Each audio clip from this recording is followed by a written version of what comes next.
Hello friends, आज आपण traditional approach, modern approach आणि अकाउंटिंग इक्वेशन्स याचा 11वीमधील बेसिक पार्ट पाहणार आहोत. आता ट्रॅडिशनल अप्रोच याच्यामध्ये आपण पर्सनल अकाउंट, रिअल अकाउंट आणि नॉमिनल अकाउंट याचे जे गोल्डन रूल्स आहेत त्या रूल्सवरून आपण ट्रॅडिशनल अप्रोचचे काही एक्झाम्पल, काही ट्रान्झॅक्शन सॉल्व्ह करणार आहोत. आणि याच ट्रान्झॅक्शनपर्यंत आपण मॉडर्न अप्रोचला सुद्धा सॉल्व्ह करणार आहोत. तर मी अगदी सांगेन तुम्हाला की सर्व एक्झाम्पल तुम्ही ट्रॅडिशनल अप्रोचने जरी केली तरी तुम्हाला ते परफेक्ट लक्षात येतील. मॉडर्न अप्रोचमध्ये थोडंफार कन्फ्युजन होण्याची शक्यता आहे. आता ट्रॅडिशनल अप्रोचसाठी आधी आपल्याला माहिती पाहिजे पर्सनल अकाउंटचा नियम काय, तर debit the receiver, credit the giver. Real अकाउंटचा नियम काय, debit what comes in, credit what goes out. आणि नॉमिनल अकाउंटचा नियम काय, debit all expenses and losses, credit all incomes and gains. हा पहिला पॉईंट झाला. म्हणजे रूल्स तुमचे पाठ असतीलच. आता यासोबत पर्सनल अकाउंट कशाशी संबंधित असतो, तर व्यक्ती असू देत, संस्था असू देत, दुकान असू देत, बरोबर, व्यवसाय असू देत, कंपनी असू देत, पार्टनरशिप फर्म असू देत, गव्हर्नमेंट असू देत, कशाचंही नाव आलं की कोणता अकाउंट येणार आहे, पर्सनल अकाउंट. रिअल अकाउंट हा कशा संदर्भात असतो, तर मालमत्ता, संपत्ती, रोख रक्कम इत्यादीशी संबंधित हा कोणता अकाउंट असतो, रिअल अकाउंट असतो. आणि नॉमिनल अकाउंट कशाशी संबंधित असतो, तर खर्च, नुकसान किंवा उत्पन्न, नफा इत्यादीशी संबंधित असतो. म्हणजे थोडक्यात काय की तुम्हाला हे रूल्स अप्लाय करण्यापूर्वी तुम्हाला शब्दांचे अर्थ माहिती पाहिजेत, जे आपण सुरुवातीच्या लेक्चरमध्ये घेतलेले होते. त्याच्यानंतर personal account, real account, nominal account ह्याच्यामध्ये कोणकोणते आयटम येतात, क्लासिफिकेशन कसं करतो आपण ते आपण लास्ट लेक्चरमध्ये पाहिलेलं आहे. तर त्याचा व्यवस्थित अभ्यास करा. आता आधी मी एक्झाम्पलला सुरुवात करतो, मग आपण पर्सनल, रिअल, नॉमिनलकडे येऊयात. तोपर्यंत हे रूल्स तुम्ही पाठ करून ठेवा. एक्झाम्पल तुम्ही लिहून घ्या आधी, आणि एक्झाम्पल लिहिल्यानंतर साधारण 3-4 वेळ प्रत्येक ट्रान्झॅक्शन नंतर सोडून ठेवा. Ganesh started business with cash ₹50,000. आता गणेशने व्यवसायाची सुरुवात केली. किती रुपयाने सुरुवात केलेली आहे, 50,000 रुपयाने. म्हणजे याच्यामध्ये 2 अकाउंट्स क्रिएट होतील. एक अकाउंट कोणतं तयार होणार आहे, कॅश अकाउंट. आता दुसरं अकाउंट, गणेश आपल्या पुस्तकात मालकाचं म्हणजे स्वतःचं नाव आपण कधीही लिहित नाही, तरी ते आपण काय म्हणणार आहोत, गणेश कॅपिटल.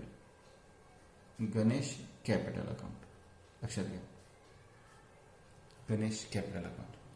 नुसतं कॅपिटल अकाउंट दिलं तरी चालेल, याच्यामध्ये दुसरा अकाउंट कुठलाही होणार नाही. आता आपण अकाउंट कोणकोणते क्रिएट करतो ते लक्षात घ्या. डिपॉझिटेड म्हणजे भरणे. किती रुपये भरलेले आहेत, 10,000. कशामध्ये भरलेले आहे, स्टेट बँक ऑफ इंडिया. मग याच्यामध्ये कोणकोणते 2 अकाउंट तयार होतील, तर एक SBI account, state bank of India account. Deposited किंवा विड्रॉल अकाउंट कधी होत नाही, तर इथे कोणता अकाउंट होणार आहे, कॅश अकाउंट. कारण की आपण पैसे भरलेले आहेत म्हणजे रोख रक्कम जाणार आपल्याकडे, म्हणजे SBI अकाउंट आणि cash account. Purchase goods, purchase म्हणजे खरेदी करणे. Purchase goods of ₹24,000 for cash. माझ्यामध्ये कोणकोणते अकाउंट तयार होतील, गुड्स अकाउंट. आणि दुसरं अकाउंट कोणतं तयार होणार आहे, कॅश अकाउंट. आता मॉडर्न अप्रोचमध्ये गुड्स अकाउंटला तुम्ही परचेस अकाउंट सुद्धा म्हणू शकता, इव्हन ट्रॅडिशनल अप्रोचमध्ये सुद्धा म्हणू शकता. पण मला असं वाटतं की याच्यामध्ये तुम्ही गुड्स अकाउंट हा शब्द वापरला तर तुम्हाला योग्यच आहे. परचेस म्हणजे खरेदी करणे, गुड्स म्हणजे माल, म्हणजे गुड्स अकाउंट तयार करायचं. आणि दुसरा अकाउंट कोणता अकाउंट होणार आहे, cash account. Sold goods of ₹30,000 to Ram on credit. आता याच्यामध्ये मुलांचं कन्फ्युजन होतं, तर ह्याच्यामध्ये काय कन्फ्युजन होतं ते क्लिअर करतो मी. सोल्ड गुड्स म्हणजे पहिला अकाउंट कोणतं तयार होणार, गुड्स अकाउंट. ओके. ऑफ ₹30,000 म्हणजे कोणता अकाउंट होऊ शकतो, कॅश अकाउंट. आणि टू राम म्हणजे आणखी एक अकाउंट होऊ शकतो, राम अकाउंट. मग आता इथे तर 3 अकाउंट तयार झाले. तर 3 अकाउंट जर तयार झाले तर एक नियम तुम्हाला वापरायचा आहे. काय नियम आहे, तर तो नियम असा आहे की उधारीच्या व्यवहारामध्ये, ऑन क्रेडिट म्हणजे उधारीचा व्यवहार आहे, बरोबर. उधारीच्या व्यवहारामध्ये सांगा, जर उधारीचा व्यवहार असेल तर कॅशचा उल्लेख येणार का, नाही. तर उधारीच्या व्यवहारामध्ये कॅश अकाउंट येणार नाही. हा एक नियम तुम्हाला लक्षात ठेवायचा. म्हणजे याच्यामध्ये जो कॅश अकाउंट असणार आहे तो कॅश अकाउंट येणार नाही. म्हणजे गुड्स अकाउंट आणि राम अकाउंट असे 2च अकाउंट तयार होतील. असे नियम तुम्हाला पुढच्या लेक्चर्समध्ये जेव्हा आपण डिटेलमध्ये एक्झाम्पल पाहणार आहोत तेव्हा तुम्हाला बरेच नियम, रूल्स लक्षात ठेवायचे, ते आपण लिहून घेणारच आहोत. इथे रिसिव्ड कमिशन ₹2,400. रिसिव्ड म्हणजे मिळाले. बरेच लोक रिसिव्ड अकाउंट तयार करतात, तर एक्झॅक्ट काय मिळतं आपल्याला, तर कॅश मिळते, बरोबर. म्हणजे त्याच्यामध्ये 2 अकाउंट तयार होणार आहेत. कोणकोणते अकाउंट होणार आहेत, कॅश अकाउंट आणि कमिशन अकाउंट. कॅश अकाउंट आणि कमिशन अकाउंट असे 2 अकाउंट तयार होतील. रिसिव्ड किंवा पेड अकाउंट होत नाही. जसं तर परचेस आणि सोल्ड म्हटलं किंवा डिपॉझिट आणि विड्रॉ म्हटलं तसं इथं सुद्धा रिसिव्ड किंवा पेड अकाउंट होणार नाही. कमिशन अकाउंट आणि cash account. Paid house rent ₹4,000. आता इथे हाऊस रेंट ऐवजी मी थोडं शॉप रेंट घेतो. हाऊस रेंट आपण नंतर कव्हर करूयात. तर याच्यामध्ये दोन अकाउंट तयार होतील बघा. आता पहिला अकाउंट कोणता येणार आहे, शॉप रेंट अकाउंट, आणि दुसरा अकाउंट कोणता येणार आहे, कॅश अकाउंट. आणि अजून एक ट्रान्झॅक्शन घेतो मग इथे सांगितल्याप्रमाणे पेड हाऊस रेंट. तो हे पॉईंट इथे क्लिअर करूयात आपण. Paid house rent ₹2000. मग इथे तुम्ही म्हणाल की हाऊस रेंट अकाउंट हा एक तयार होईल आणि कॅश अकाउंट. पण जर अकाउंटिंगचे सर्व रूल्स तुम्ही फॉलो केले तर तुमच्या लक्षात येईल की हाऊस रेंट अकाउंट ऐवजी आपण कोणता अकाउंट तयार करू शकतो, ड्रॉइंग अकाउंट. का लक्षात आलं का मुलांच्या? शॉप रेंट हा दुकानचा खर्च आहे, पण हाऊस रेंट हा दुकानचा खर्च नाही आहे, तर हा खाजगी खर्च आहे. म्हणजे आपण कोणता अकाउंट करू शकतो, ड्रॉइंग अकाउंट. म्हणजे पर्सनल एक्सपेन्सेसला आपण काय म्हणतो, ड्रॉइंग्स म्हणतो. त्यामुळे हा एक पॉईंट खरं आहे. मध्ये आपण अकाउंट्स क्रिएट केलेले आहेत. आता या अकाउंटचा या ट्रॅडिशनल अप्रोचनुसार ट्रान्झॅक्शन्स कशा सॉर्ट आउट करायच्या आहेत, की डेबिट कशाला करायचं आहे, क्रेडिट कशाला करायचं आहे, हे नीट समजून घेऊयात. आता कॅश अकाउंट हा कोणता अकाउंट आहे सांगा, पर्सनल, रिअल की नॉमिनल, हे तुम्हाला सांगता आलं पाहिजे. तर कॅश अकाउंट हा कोणता अकाउंट आहे, रिअल अकाउंट, मालमत्ता आहे आपली, बरोबर. कॅपिटल अकाउंट कोणता अकाउंट आहे, तर पर्सनल, कारण की गणेश नाव आहे म्हणजे हा पर्सनल अकाउंट झालं. गणेश या व्यक्तीचं नाव आलं की पर्सनल अकाउंट, बरोबर. ते पण आपण ट्रॅडिशनल अप्रोचमध्ये लिहून घेतलेलं आहे. SBI state bank of India, बँकेचं नाव आलं म्हणजे कोणतं अकाउंट आलेलं आहे, personal account. Cash account, cash म्हणजे मालमत्ता, रोख रक्कम आहे म्हणजे मालमत्ता, रिअल अकाउंट. गुड्स, गुड्स म्हणजे माल म्हणजे कोणतं अकाउंट आहे, रिअल अकाउंट. आता इव्हन पुस्तकामध्ये तुम्हाला असंही दिलं असेल, गुड्स ऐवजी परचेसेस अकाउंट, आणि परचेस अकाउंट हा नॉमिनल अकाउंट, कारण की एक्सपेन्सेस डेबिट. तुम्ही कोणत्याही पद्धतीने गेलं तरी आन्सर तुमचं हेच येणार आहे. तर मी गुड्स अकाउंट शब्द वापरलेला आहे. कॅश अकाउंट हा सुद्धा कोणता अकाउंट येणार, रिअल अकाउंट, कारण की रोख रक्कम म्हणजे मालमत्ता आहे. इथे गुड्स अकाउंट, गुड्स अकाउंट म्हणजे कोणता अकाउंट येणार, रिअल अकाउंट, कारण की मालमत्ता आहे. राम अकाउंट नाव आलं म्हणजे कोणता अकाउंट आलेला आहे, पर्सनल अकाउंट. हा तर कॅन्सल झालाय. कॅश अकाउंट रोख रक्कम म्हणजे रिअल अकाउंट.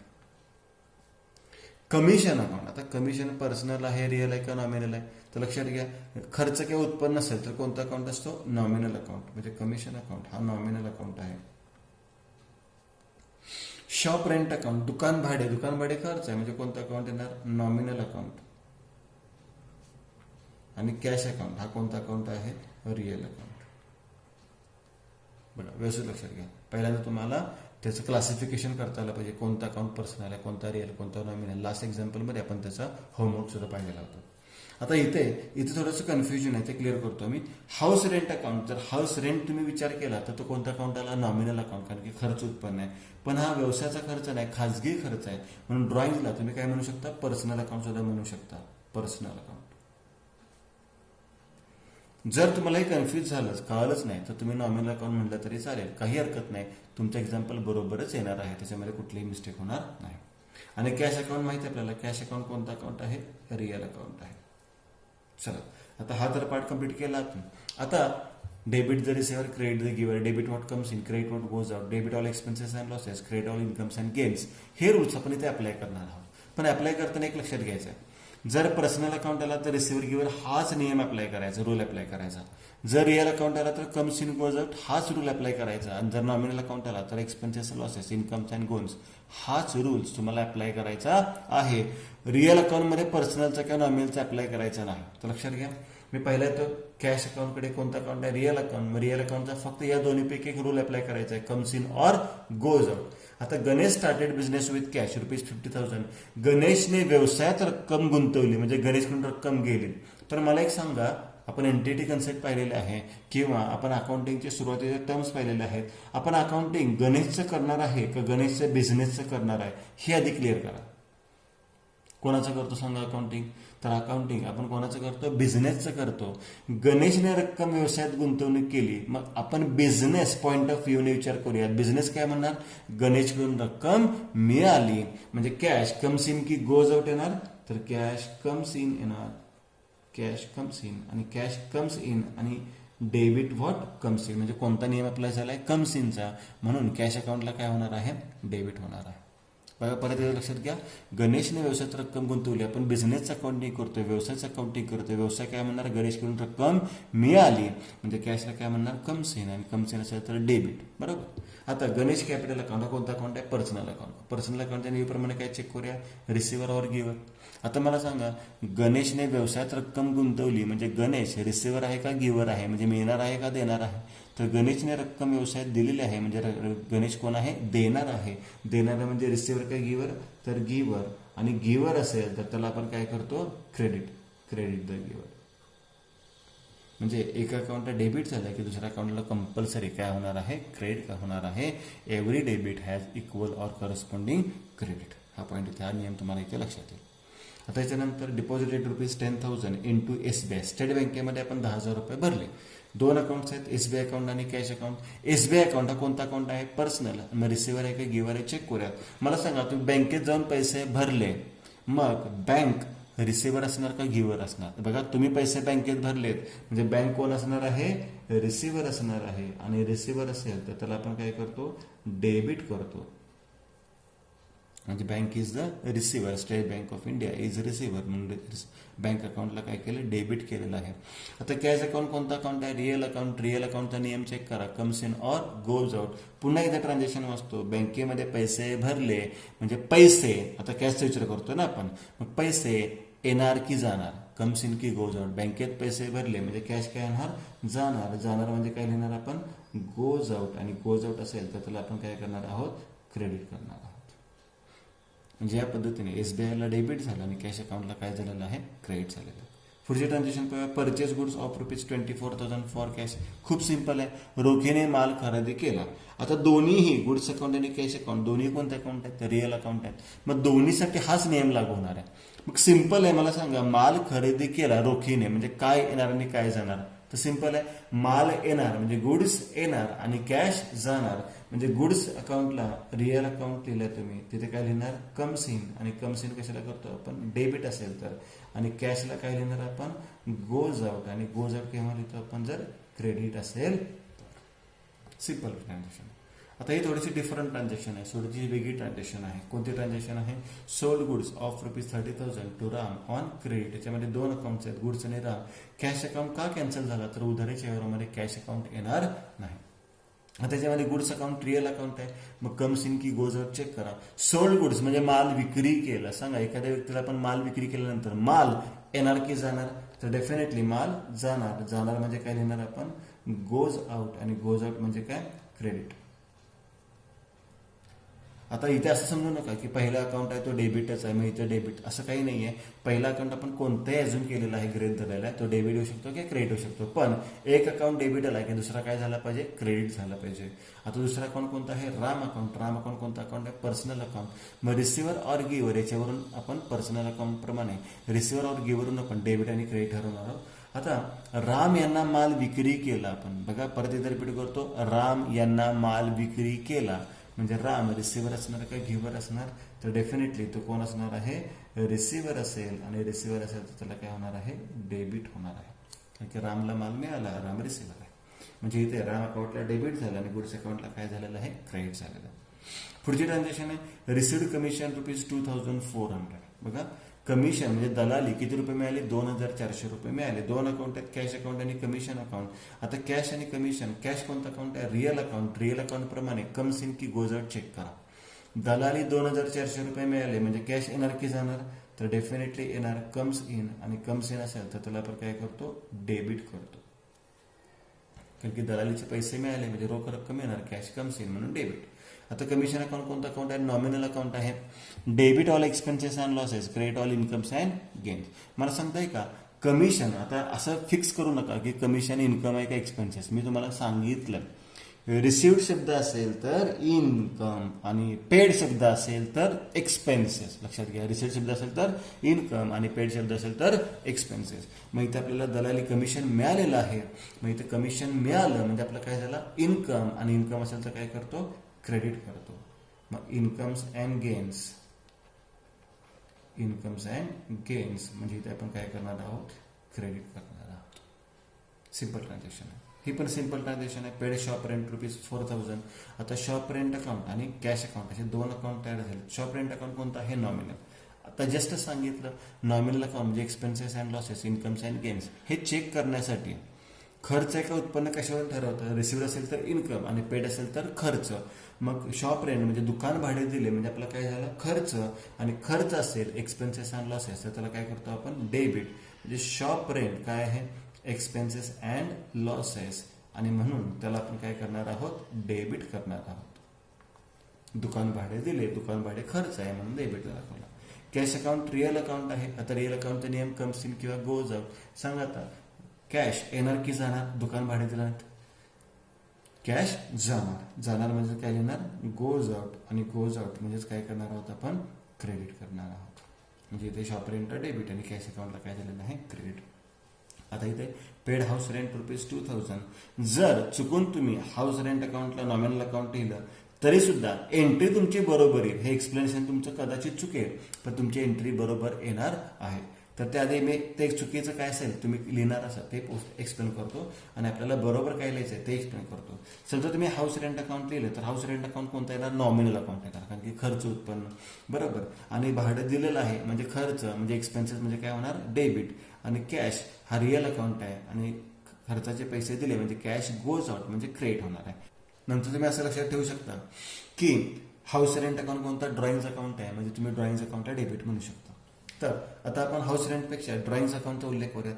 ड्रॉइंग अकाउंट लक्षात घ्या, कोणताही खाजगी खर्च आला तर त्याला ड्रॉइंग अकाउंट म्हणतो. आणि ड्रॉइंग अकाउंट कोणता कोणता आहे? पर्सनल अकाउंट, कारण की हा मालकाने केलेला खर्च असतो म्हणजे मालकाचं नाव येतं. म्हणजे इथे गणेश ड्रॉइंग अकाउंट म्हणलं पाहिजे, आपण इथे ड्रॉइंग अकाउंट म्हटलंय. म्हणजे इथे मी हाऊस रेंट अकाउंट खोलून टाकतो आणि तिथे मी ड्रॉइंग अकाउंट किंवा काय म्हणतो? Ganesh drawing account. लक्षात ठेवा, गणेश ड्रॉइंग अकाउंट. आता घर खर्चाचे पैसे दिलेले आहेत आपण बरोबर. खाजगी खर्च दिलेला आहे, हा व्यवसायाचा खर्च नाहीये, तेव्हा हा पर्सनल अकाउंट आहे. आणि आता मला सांगा खाजगी खर्चाचे पैसे दिले म्हणजे ह्याचा बेनिफिट कोणाला झाला? तर याचा बेनिफिट कोणाला झालेला आहे? मालकाला झालेला आहे. म्हणजे थोडक्यात असं म्हणू शकतो आपण खाजगी खर्चाचे पैसे दिले म्हणजे आपण मालकाला पैसे परत केले. लक्षात घ्या, खाजगी खर्चाचे पैसे दिले म्हणजे मालकाला पैसे परत केले. म्हणजे मालक जो कोण आहे गणेश आपला, तर तो कोण असणार आहे? रिसिव्हर. म्हणून त्याला काय करणार आपण? डेबिट करणार. रिसिव्हर ऑफ बेनिफिट म्हणतो त्याला आपण, म्हणजे त्याला आपण डेबिट करणार. आणि कॅश अकाउंट हा रिअल अकाउंट आहे आणि खर्चाचे पैसे जाणार. मग रिअल अकाउंट प्रमाणे कम्स इन की गोज आउट, तर काय लिहिणार आपण? पैसे जाणार म्हणजे काय लिहिणार? Goes out. आणि गोज आउट असेल तर काय करणार आहोत? क्रेडिट करणार आहोत. तर हा झाला ट्रॅडिशनल अप्रोच. आता आपण मॉडर्न अप्रोचकडे जाणार आहोत. फक्त एक लक्षात घ्या, जेव्हा आपण जर्नल हा टॉपिक पाहणार आहोत तेव्हा आपण मॅक्सिमम जे ट्रान्झॅक्शन्स आहेत ते सगळ्या ट्रॅडिशनल अप्रोचने पाहणार आहोत. मॉडर्न अप्रोच फक्त तुम्हाला जे एक्झाम्पल सॉल्व्ह करायचे आहेत पेपरमध्ये, जर तुम्हाला असे दिलं असेल एखादं एक्झाम्पल तर एखाद्या एक्झाम्पलसाठी तुम्ही तो अप्रोच वापरू शकता आणि तर तुम्ही ट्रॅडिशनल अप्रोचचा वापर केला तरी चालेल. आता आपण कोणता अप्रोच पाहणार आहोत? Modern approach. आणि ह्या मॉडर्न अप्रोचसाठी आपल्याला काही पॉईंट्स हे लक्षात ठेवायचे आहेत. तर याच्यामध्ये पहिला पॉईंट काय लक्षात ठेवायचा? आपण इथे पर्सनल, रिअल, नॉमिनल अशा अकाउंट्स आपण करणार नाही, क्लासिफिकेशन करणार नाहीये. तर त्याचं क्लासिफिकेशन आपण कसं करणार आहोत? तर बघा, ॲसेट्स,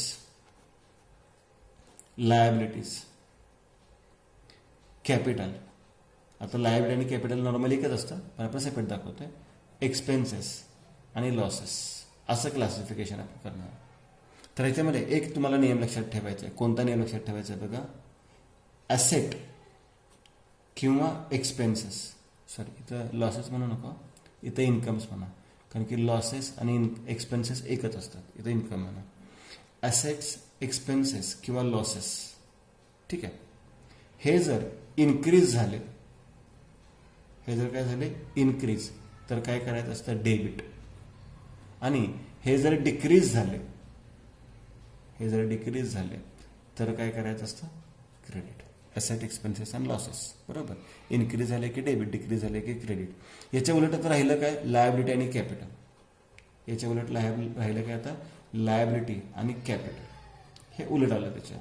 आता लायबिलिटी आणि कॅपिटल याचा बॅलन्स नॉर्मली क्रेडिट असतो, म्हणून हे जर इन्क्रीज झाले तर काय करायचं आहे? क्रेडिट. आणि हे जर डिक्रीज झाले तर काय करायचं आपल्याला? डेबिट करायचं आहे. हा मॉडर्न अप्रोच आहे. याप्रमाणे आपल्याला पाहायचं आहे. हे 2 नियम आहेत, हे 2 रूल्स आहेत. हा अगदी परफेक्ट करा किंवा लक्षात ठेवा व्यवस्थित. आपण मॉडर्न अप्रोच प्रमाणे आता एक्झाम्पल सॉल्व्ह करणार आहोत. परत एकदा रिपीट करतो. लायबिलिटी कॅपिटल आणि ते इन्कम सुद्धा येणार. लायबिलिटी कॅपिटल आणि ते इन्कम सुद्धा येणार. बरोबर, लायबिलिटी कॅपिटल आणि इन्कम ह्याचा इन्क्रीज झालं तर काय करायचं क्रेडिट आणि डिक्रीज झालं तर काय करायचं डेबिट. आता मी हेच एक्झाम्पल सॉल्व्ह करून देणार आहे. मी नवीन कुठलं एक्झाम्पल घेणार नाही आहे. तर तुमच्या लक्षात येईल. स्टेप बाय स्टेप घेऊयात आपण. Ganesh account. Ganesh started business with cash ₹50,000. कोणकोणते 2 अकाउंट तयार झाले? कॅश अकाउंट आणि गणेश कॅपिटल अकाउंट. बरोबर, कॅश अकाउंट आणि गणेश कॅपिटल अकाउंट. चला, कॅश अकाउंट आणि गणेश कॅपिटल अकाउंट. आता याच्यामध्ये तुम्ही debit what comes in, credit what goes out, debit the receiver, credit the giver, debit all expenses and losses, credit all incomes and gain असे point घेतले तरी चालतील. किंवा डिरेक्टली मी तुम्हाला याच्यामध्ये कोणकोणते पार्ट टाइप्समध्ये येतात ते पाहूयात आपण. आता कॅश अकाउंट ही ॲसेट आहे, लायबिलिटी, कॅपिटल, एक्सपेन्सेस का इन्कम आहे. तर कॅश अकाउंट माहित आहे, हा काय आपली ॲसेट आहे. आणि गणेश कॅपिटल अकाउंट कोणता अकाउंट येतो? Capital account. ओके. आता गणेशने व्यवसायामध्ये ₹50,000 आणले. बघा, गणेशने व्यवसायामध्ये ₹50,000 गुंतवले म्हणजे व्यवसायात पैसे आणले. व्यवसायामध्ये पैसे आणले म्हणजे कॅश येणार आणि कॅश येणार म्हणजे मालमत्ता काय होणार? वाढणार. म्हणजे इथे आपण काय लिहिणार? Increase in asset. Increase in asset. आणि इन्क्रीज इन ॲसेट असेल तर लक्षात घ्या, इन्क्रीज इन ॲसेट असेल तर काय करतो आपण? डेबिट करतो. दुसरा, गणेश कॅपिटल अकाउंट म्हणजे कॅपिटल अकाउंट आहे. आता मला सांगा, गणेशने भांडवल आणलं व्यवसायामध्ये. बघा, आता आपण कॅशचा विचार करत नाही तर आपण भांडवलाचा विचार करतोय. गणेशने भांडवल आणलं व्यवसायामध्ये म्हणजे भांडवल वाढणार का कमी होणार? तर डेफिनेटली भांडवल काय होणार? वाढणार. म्हणजे इथे आपण काय लिहिणार? Increase in capital. Increase in capital. आणि इन्क्रीज इन कॅपिटल लक्षात घ्या, हे कॅपिटल आहे. कॅपिटल इन्क्रीज झालं तर त्याला काय होणार आहे? क्रेडिट होणार आहे. सेम पॉईंट आहे. कॅश अकाउंटला डेबिट आणि कॅपिटल अकाउंटला क्रेडिट. कॅश अकाउंटला डेबिट आणि कॅपिटल अकाउंटला क्रेडिट. तुम्ही कोणत्याही अप्रोचने सॉल्व्ह केलं तर तुम्हाला तेच आन्सर मिळणार आहे. फक्त ट्रॅडिशनल अप्रोच हा तुम्हाला पटकन सॉल्व्ह करता येईल, त्याच्यामध्ये कन्फ्युजन होणार नाही. याच्यामध्ये थोडंफार मुलांचं कन्फ्युजन होईल, तरी सुद्धा आपण दोन्हीचंही प्रॅक्टिस करणार आहोतच. ठीक आहे. आता 2 नंबरची ट्रान्झॅक्शन पाहूया. 1 नंबर झाली. आता 2 नंबरची ट्रान्झॅक्शन पाहूयात. Deposited ₹20,000 into SBI. बरोबर, स्टेट बँकेमध्ये पैसे भरले म्हणजे कोणकोणते अकाउंट तयार होणार? SBI account. बरोबर. आणि दुसरा अकाउंट कोणता येणार? Cash account. आता तुम्ही म्हणाल की इथं पर्सनल अकाउंट टेल नॉमिनल नाही, तर इथे काय करायचं? ॲसेट, लायबिलिटी, कॅपिटल, एक्सपेन्सेस आणि इन्कम. तर बँक म्हणजे आपल्या बँकेमध्ये जे पैसे असतात नॉर्मली म्हणजे कॅश ॲट बँक म्हणतो आपण. म्हणजे बँक आपलं काय आहे? ॲसेट आहे. बॅलन्स ॲट बँक आपली काय आहे? ॲसेट आहे. आणि कॅश अकाउंट ही सुद्धा काय आहे? आपली ॲसेट आहे. म्हणजे ह्याच्यामध्ये दोन्ही काय आहेत? आपल्या ॲसेटच आहेत. आपण बँकेत पैसे अकाउंट असल्याशिवाय, बँकेमध्ये खाते असल्याशिवाय पैसे भरू शकत नाही किंवा काढू शकत नाही. म्हणजे आपल्या बँकेमध्ये काहीतरी बॅलन्स आहे, म्हणजे balance at bank, cash at bank म्हणू शकतो आपण. आणि कॅश इन हँड ह्या दोन्ही काय आहेत? आपल्या ॲसेट आहेत. आता मला सांगा, बँकेमध्ये पैसे भरले. बँकेमध्ये पैसे भरले म्हणजे बँक बॅलन्स वाढणार का कमी होणार? सांगा. बँकेत पैसे भरल्यावर, आपल्या अकाउंटला पैसे भरल्यावर आपला अकाउंट बॅलन्स वाढणार का कमी होणार? तर बँक बॅलन्स काय होणार आहे? वाढणार आहे. म्हणजे इथे काय लिहिणार आपण? Increase in asset. आणि माहिती आहे आपल्याला, इन्क्रीज इन ॲसेट असेल तर काय करतो आपण? डेबिट करतो. आता कॅश अकाउंट लक्षात घ्या, आपण काय करणार? समजा आपल्याकडे आपल्या व्यवसायात आपल्या अकाउंट ऑफिसमध्ये ड्रॉवरमध्ये ₹1,00,000 होते. त्या ₹1,00,000पैकी आपण ₹80,000 बँकेत भरले म्हणजे आपला बँक बॅलन्स तर वाढला, पण आपल्या ड्रॉवरमधले ₹80,000 जाणार म्हणजे कॅश काय होणार आहे? कमी होणार आहे. म्हणजे कॅश काय होणार आहे? डिक्रीज होणार आहे. आणि कॅश ही सुद्धा ॲसेट आहे. मग आपण काय लिहिणार? Decrease in asset. आता इन्क्रीज इन ॲसेट जर डेबिट असेल तर डिक्रीज इन ॲसेट काय होणार आहे?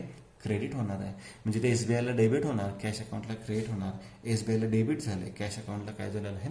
क्रेडिट झालेलं आहे. पाहूयात आता पुढची transaction. Purchase goods of ₹24,000 for cash. ठीक आहे. आता इथे सुद्धा तुम्ही गुड्स अकाउंट म्हणला तरी चालेल आणि परचेस अकाउंट म्हणला तरी चालेल, पण मॉडर्न अप्रोचमध्ये त्याला गुड्स न म्हणता त्याला काय म्हणायचं आहे? परचेसेस. आणि परचेसेस हे एक्सपेन्सेस आहेत मॉडर्न अप्रोचनुसार, लक्षात घ्या. आणि दुसरा अकाउंट कोणतं तयार होणार आहे? Cash account. दुसरा अकाउंट होणार आहे कॅश अकाउंट. आता तुम्ही म्हणाल की आम्ही इथे गुड्स घेतलं तर काय होणार आहे, गुड्स घेतलं तरीही काही चुकणार नाही, तुमचं डेबिट क्रेडिट सेमच येणार आहे, फक्त रूल्स अप्लाय जे होणार आहे त्याच्यामुळे थोडंसं चेंजेस होतील. पण तुम्ही आता इथे मॉडर्न अप्रोचप्रमाणे परचेसेस म्हणूया, ट्रॅडिशनल अप्रोचप्रमाणे त्याला गुड्स आपण म्हणूयात. मग परचेस अकाउंट आणि कॅश अकाउंट तर सांगितलं, परचेसेस कशामध्ये येतात, एक्सपेन्सेसमध्ये, आणि सेल्स कशामध्ये येतात, इन्कममध्ये. लास्ट लेक्चरमध्ये पाहिलं आपण. तर परचेसेस कशामध्ये येतात, एक्सपेन्सेसमध्ये येतात. आता मला सांगा, माल खरेदी केला म्हणजे खर्च वाढणार का कमी होणार. समजा आपल्याकडे 10,000 रुपये आहेत आणि आपण 8,000 रुपयाचा माल खरेदी केला म्हणजे खर्च डेफिनेटली वाढणार आपला. तर याला आपण काय म्हणणार, आपण increase in expenses. Increase in expenses, खर्च वाढणार कारण की माल खरेदी केला, आणि एक्सपेन्सेस इन्क्रीज झाले की काय होतं, तिथे डेबिट होतं. एक्सपेन्सेस इन्क्रीज झाले तर काय होणार आहे, डेबिट होणार आहे. कॅश ही कोणत्या कॅटेगरीमध्ये जाते, असेट.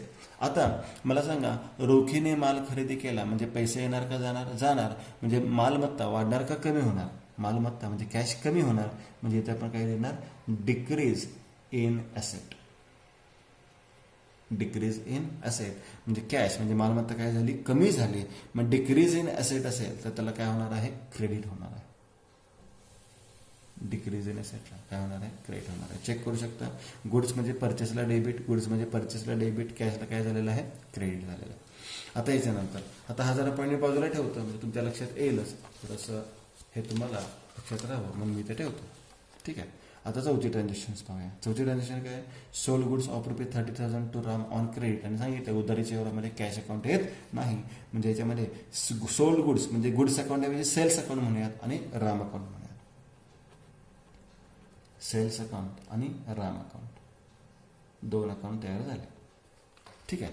आता सेल्स अकाउंट आणि राम अकाउंट, मला सांगा सेल्स अकाउंट हा कोणता अकाउंट आहे, मगाशी सांगितलं, तर तो कशामध्ये येणार आहे, इन्कममध्ये येणार आहे, कॅटेगरीमध्ये येणार, सेल्स इन्कम कॅटेगरीमध्ये येणार. आता राम हा कोणत्या कॅटेगरीमध्ये येणार, तर लक्षात घ्या, हा कॅपिटल नाही आहे कारण की हा ओनर नाही आहे, एक्सपेन्सेस इन्कममध्ये पण येणार नाही, तर ॲसेट किंवा लायबिलिटी. आता ॲसेट आणि लायबिलिटी केव्हा ठरवायचं आहे, तर त्यासाठी एक नोट लिहून ठेवतो. आपण माल जेव्हा विक्री करतो, आपण जेव्हा एखाद्याला माल विक्री करतो उधारीने, तेव्हा डेटर्स क्रिएट होतात. डेटर्स कारण की कर्जदारांना माल विक्री करतो आपण, लक्षात घ्या. आणि जेव्हा आपण गुड्स परचेस करतो, खरेदी करतो, तेव्हा ते आपण कोणाकडून खरेदी करतो, सप्लायर्स म्हणजे पुरवठादार, ते त्याला आपण काय म्हणतो, क्रेडिटर्स. क्रेडिटर्स म्हणजे कोणाकडून खरेदी करतो, सावकार यांच्याकडून खरेदी करतो आपण, लक्षात घ्या, सावकार यांच्याकडून आपण खरेदी करतो. तर इथे एक तर ते डेटर्स येतील किंवा एक तर क्रेडिटर्स येतील. तर कशावर लक्षात ठेवायचं, आपण गुड्स काय केलंय, सोल्ड केलंय. सोल्ड कोणाला करतो, डेटर्सना, आणि डेटर्स हे आपलं काय आहेत, ॲसेट आहेत. डेटर्स काय आहेत, ॲसेट, आणि क्रेडिटर काय आहेत, लायबिलिटी. मग डेटर्स म्हणजे राम अकाउंट आपलं काय आहे, ॲसेट आहेत. राम अकाउंट हे आपले काय आहे, ॲसेट आहे, कारण की त्यांना आपण उदाहरणाने माल विकलाय, मग त्याच्यावर आपल्याला पैसे येणे आहेत म्हणजे ॲसेट आहे, आणि देणे असेल तर लायबिलिटी आहे. आता ट्रान्झॅक्शन बघा परत एकदा, सोल्ड गुड्स माल विकला, बरोबर. मग माल विकल्यानंतर आपल्याला पैसे मिळणार आहे, म्हणजे इन्कम आपला वाढणार का कमी होणार, बघा सेल्स इन्कम आहे, आपण कॅशचा विचार करत नाही येते. तर माल विकल्यानंतर आपला इन्कम काय होणार आहे, वाढणार आहे, म्हणजे इथे काय लिहिणार आपण, increase in income. Increase in income. आता इन्क्रीज इन इन्कम असेल तर त्याला आपण काय करतो, क्रेडिट करतो. इन्क्रीज इन इन्कम असेल तर त्याला आपण काय करतो, क्रेडिट करतो. राम ही काय आहे, आपली ॲसेट आहे, बरोबर. आता उधारीने माल विकल्यानंतर आपले कर्जदार म्हणजे येणं वाढणार आपलं, म्हणजे इथे सुद्धा आपण काय लिहिणार, increase in asset. Increase in asset. आणि इन्क्रीज इन ॲसेट असेल, ॲसेट इन्क्रीज झाले तर काय करतो आपण, डेबिट करतो. तर इथे रामला डेबिट झालं, सेल्सला क्रेडिट झालं. इथे राम अकाउंटला डेबिट झाले, सेल्स म्हणजे गुड्स अकाउंटला काय झालं, क्रेडिट झालं. आता अशा टाईपच्या ट्रान्झॅक्शनमध्ये तुम्हाला नक्कीच वाटेल की या अप्रोचपेक्षा, मॉडर्न अप्रोचपेक्षा ट्रॅडिशनल अप्रोच हा छान पद्धतीने आपल्याला सांगता येईल किंवा लक्षात ठेवता येईल. तरी ज्यांना हा अप्रोच आवडतोय किंवा लक्षात राहील त्यांनी हा अप्रोच करा, ज्यांना हा अप्रोच लक्षात येतोय त्यांनी हा अप्रोच करा. आपल्याला एक एक्झाम्पल फक्त पेपरमध्ये कुठल्या एका ऑपरेशन सॉल्व्ह करायचं, पण बाकी इन जनरल बाकी सगळ्या ट्रान्झॅक्शन, सगळं टॉपिक्स आपण जे पाहणार आहोत हे शक्यतो ट्रॅडिशनल अप्रोचमध्ये पाहणार आहोत की हा अप्रोच आपल्याला परफेक्ट वाटतो. त्याच्यानंतर नंबर 5, रिसिव्ड कमिशन ₹2,400. कोणकोणते अकाउंट्स तयार झाले, तर कॅश अकाउंट एक तयार झाला, आणि कोणता अकाउंट तयार झालेला आहे, कमिशन अकाउंट एक तयार झालेला आहे, कॅश अकाउंट आणि कमिशन अकाउंट असे 2 अकाउंट्स तयार झालेले आहेत. आता कॅश अकाउंट ॲसेट आहे, लायबिलिटी आहे, कॅपिटल एक्सपेन्सेस काय इन्कम, तर माहिती आहे आपल्याला कॅश अकाउंट हे काय आहे, ॲसेट आहे. कमिशन अकाउंट एकतर एक्सपेन्सेस आहे का इन्कम आहे, बरोबर. कमिशन काय एक्सपेन्सेस किंवा इन्कम आहे. तर लक्षात घ्या कमिशन काय रिसिव्ड आहे, रिसिव्ड म्हणजे मिळाले आणि रिसिव्ड असेल तर त्याला आपण काय म्हणतो, इन्कम म्हणतो. लक्षात घ्या इन्कम म्हणतो. आता कमिशन मिळालं म्हणजे कॅश येणार की जाणार बघा, रिसिव्ड कमिशन आहे म्हणजे कॅश येणार म्हणजे आपली मालमत्ता वाढणार, म्हणजे इथं काय लिहिणार आपण, increase in asset, increase in asset. आणि ॲसेट इन्क्रीज झाली तर त्याला काय होतं, डेबिट होतं. आता कमिशन मिळालेलं आहे बघा, आपल्याला कमिशन मिळालेलं आहे, कमिशन इन्कम आहे.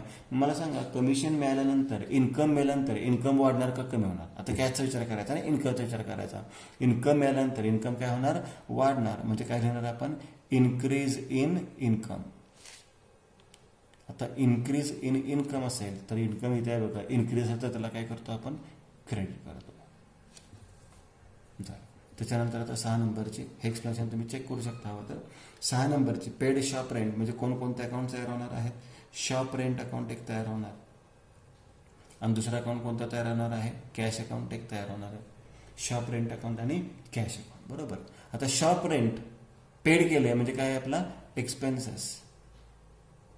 दुकान भाडे दिल्यानंतर खर्च वाढणार का कमी होणार, तर वाढणार, तर काय लिहिणार आपण तिथे, इन्क्रीज इन एक्सपेन्सेस. आता इन्क्रीज इन एक्सपेन्सेस, एक्सपेन्सेस जर इन्क्रीज झाले तर त्याला काय करतो आपण, डेबिट करतो.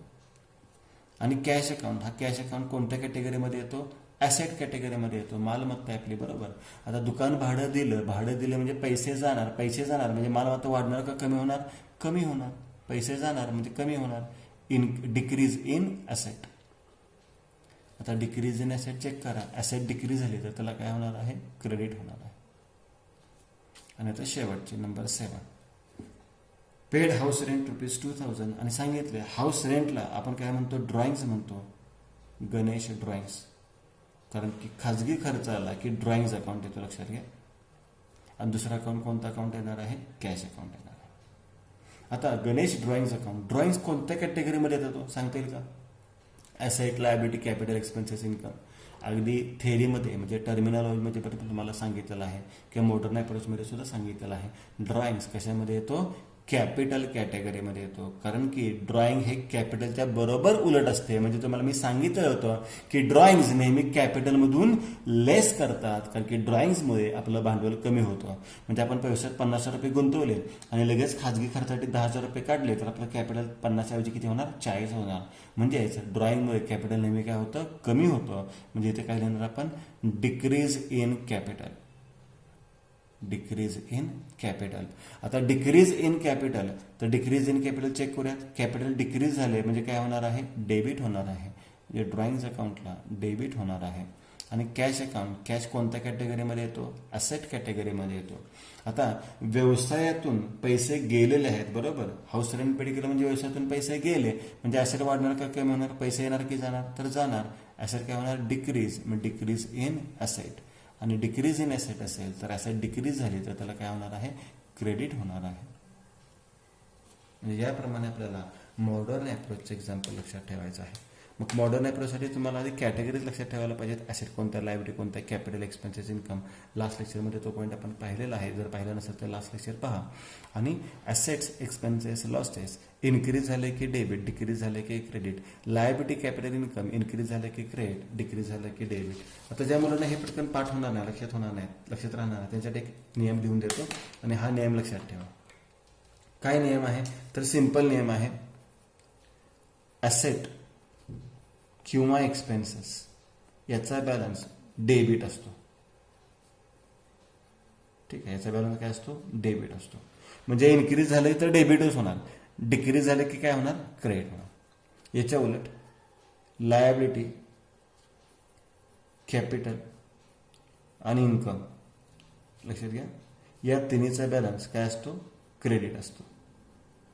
क्रेडिट असतो म्हणजे काय, जर asset liability, capital, income increase झाला तर क्रेडिटच होणार आणि डिक्रीज झाले की त्याच्या उलट म्हणजे काय होणार आहे, डेबिट होणार आहे. या पद्धतीने तुम्ही ट्रॅडिशनल अप्रोच आणि मॉडर्न अप्रोच करू शकता. एक एक्झाम्पल मी तुम्हाला दोन्ही पद्धतीने सॉल्व्ह करून दिलेलं आहे. आता याच्यानंतर आपण जे इक्वेशनचं अकाउंटिंग इक्वेशनचं एक्झाम्पल पाहणार आहोत, हे आपण नेक्स्ट लेक्चरमध्ये पाहूयात. पुढच्या लेक्चरमध्ये आपण अकाउंटिंग इक्वेशनचे एक्झाम्पल डिटेलमध्ये पाहणार आहोत. थँक्यू.